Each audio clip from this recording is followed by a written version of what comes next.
When you're playing live poker, pay attention. That's the biggest thing that people get wrong when they play live poker is you'll be sitting at the table and you'll look around and everybody's watching this TV or they're on their iPad, they're on their phone, whatever. Paying attention at the table is so crucial. People just, it's such an undervalued skill. When people look at their cards, they do specific things. People fall into different categories.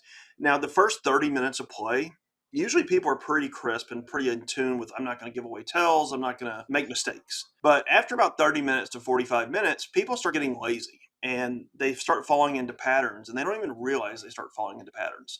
So when you're looking for tells, you don't really look at tells as something where it's the decision point of the hand. It's at the river when you're making a big decision to call, or you're not looking for breathing. You're not, because people at that point, they're focusing on trying to deceive or trying to hide their tells. When I look at my cards, people generally do something if they have a good hand versus a bad hand. So a good hand, they'll do something like they'll pull them closer to them. They'll put a chip on top of them. They will glance up and stare straight ahead like a deer in headlights. Everybody does a little bit something different, but if you watch people, they do this over and over and over. And then people, when they have a bad hand, they're already assuming that it doesn't really matter if I show that I'm folding. I'm already folding, so what does it matter? So they'll pick up their cards or throw them in, hold them in their hand. They'll start playing with them. They'll do different things when they don't have a playable hand.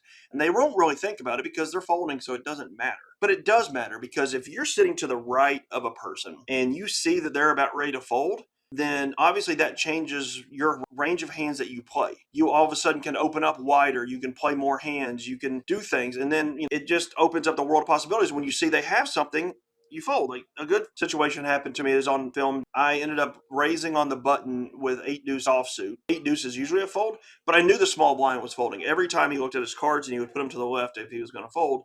And the big blind, he did something a little bit different. Whenever he looked at his cards and he had a questionable hand, he would take about 3 seconds looking at them. And then when he wasn't going to play, he would make them real fast and put them down. So those are two things I had on the small blind and big blind.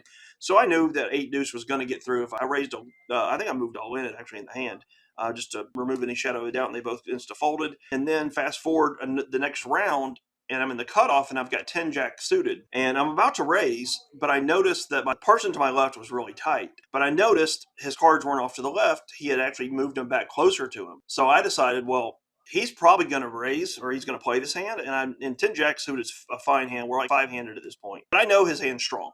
So I just folded my hand, and he ended up raising. And it turns out he ended up having 9s. So we were in a race situation. It folded around, but that's beside the point. I was able to tell before any cards were played that my opponent to my left was going to play had a good hand or bad hand, and that's just from simple observation.